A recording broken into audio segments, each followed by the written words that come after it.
Well, hey crafty friends, it's Heidi Scott with DIY Dreaming, and on this quick video I am going to show you how to heat set Magnolia permanent ink on fabric.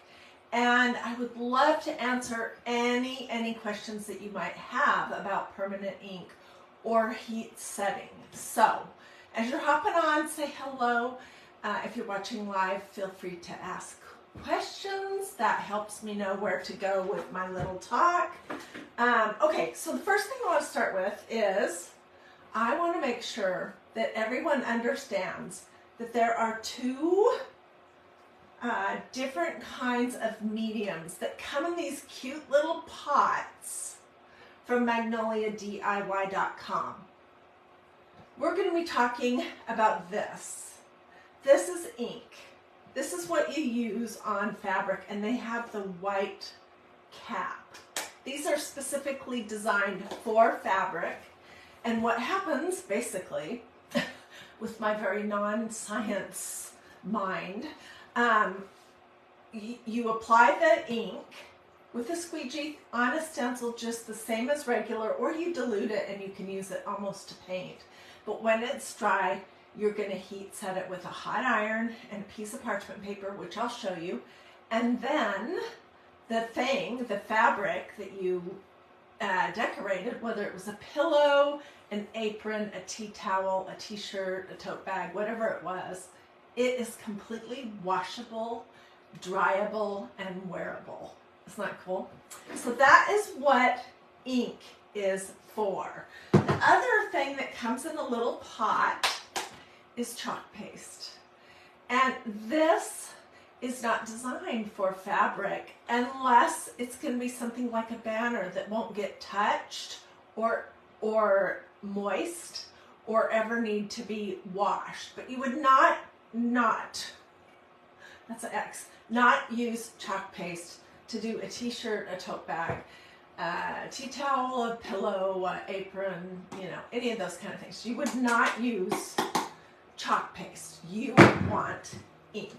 Okay, so I'm not seeing any questions yet, but so let's talk about the whole heat setting process. Essentially, it's like when you put a hot iron on it, it's almost like the medium melts into the fabric and it becomes part of the fabric, which makes it so that it's soft, it's movable, it's not dry and crunchy.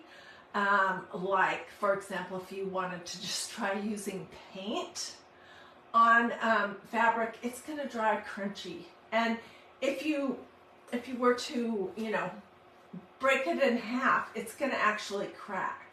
But ink becomes one with the fabric that you put it on, and it's great that way. This is a t-shirt that I made, I don't know, a month ago. It's really cute. It says life is better when you're laughing. And then I did these cute little sleeves because I'm all about the sleeves. This was a craft club stencil. It's not available unless you were in craft club during the month of January 2024. But it's the most recent example of,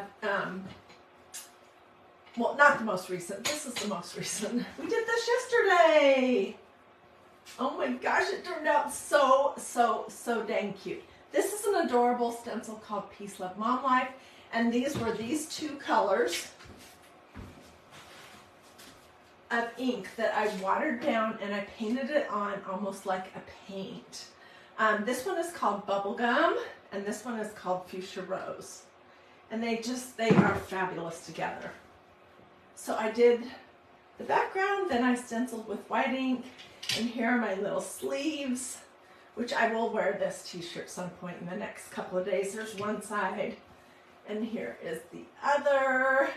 It kind of reminds me of tie-dye a little bit. But, okay, so we're gonna heat set this. I'm gonna show you that. And first thing I wanted to tell you, let's see, did I get any questions yet? If you have a question about heat setting ink, ask in the comments. Okay, so the first thing I want to say about that is, if suppose this was polyester, which is not great to stencil on with Magnolia permanent ink. You really want things that are going to be more cotton based. But suppose it was polyester, then I would need to be very careful with the temperature that I set my iron.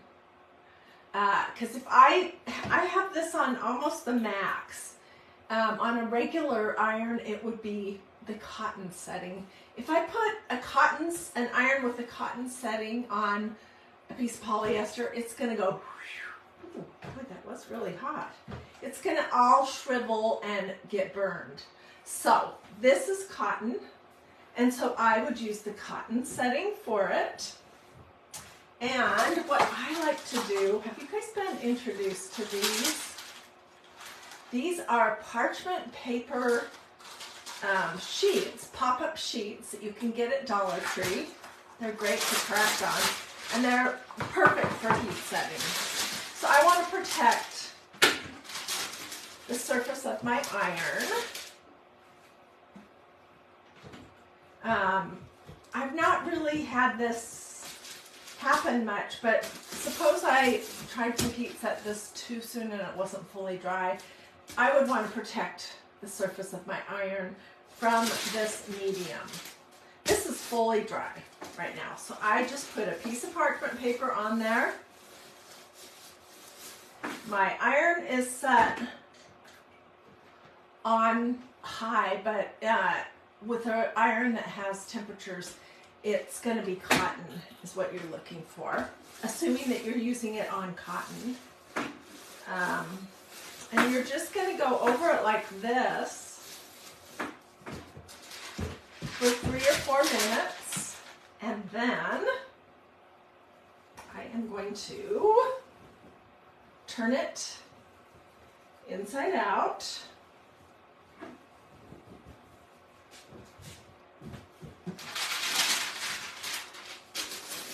And I'm going to do the exact same thing for a couple of minutes.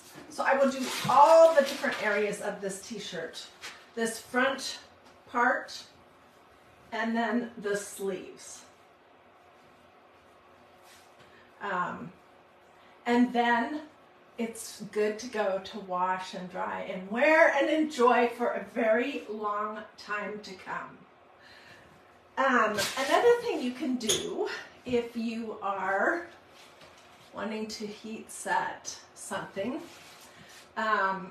is when it is almost dry, if it can tolerate the dryer, you can throw it in the dryer with some towels, and that will start the whole heat setting process, as long as you have your dryer turned on high. But don't do that until your ink, whether it's just a stencil like this, or it's a stencil over the top of a painted area, make sure that's fully dry before you do that. I know a lot of you have professional tools like a heat press. I do not have one of those. I am living in the old-fashioned world. This is my craft room iron that my friend Susie sent me. I would normally have a big iron in here, but mine just went kaput. And it would just be your basic iron. And almost all the time it's going to be set on cotton, no steam. But this is a little craft iron. So I don't have a heat press to tell you what the temperature is or how that works. I would just follow the instructions for the heat press for pressing on cotton or whatever type of fabric you are doing. Let's see, do I have other questions?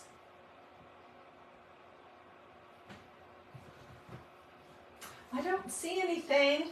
I mean, this is so simple, it seems almost silly to come live to show you. But here's the steps.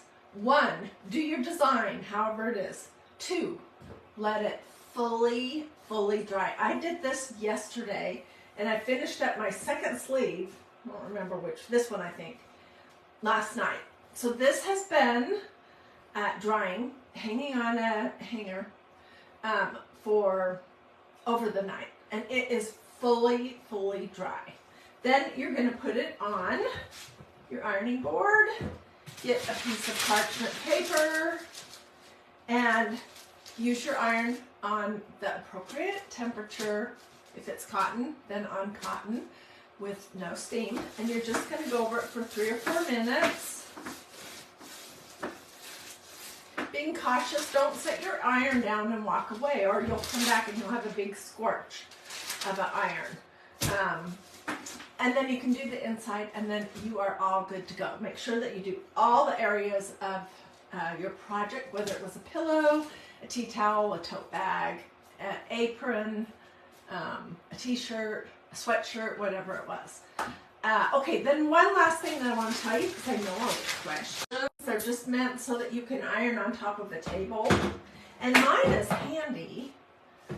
I really like this because it folds down, and I just put a hook on the inside of my closet, and I just hang it up in between uses. So it is nice to have an ironing board in your craft room. All right, well, I hope that I answered any questions that you might have and that I didn't bore you to death. There's so many awesome things that you can do with a little bit of Magnolia permanent ink, a t-shirt, a sweatshirt, a tote bag, I mean, whatever, and a stencil. So give it a try. Let me know if you have any questions. Feel free to sprinkle all that good stuff. Thanks for watching. Bye.